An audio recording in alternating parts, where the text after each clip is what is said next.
Buenos días, hoy te voy a mostrar cómo permitir instalar aplicaciones de fuentes externas en BIGME Hibreak Color. Para empezar abrimos la aplicación Configuración.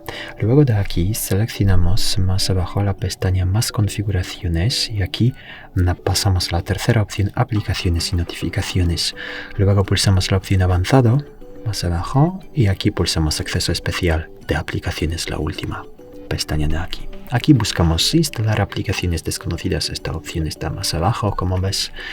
Y aquí podemos dar permiso a cualquier aplicación de la lista. Hay que simplemente seleccionar una aplicación y activar esta opción si no está activada, autorizar descargas de esta fuente. Y ya es todo. Muchas gracias por ver el vídeo. Te invito a comentario abajo, suscribirte al canal. Hasta luego.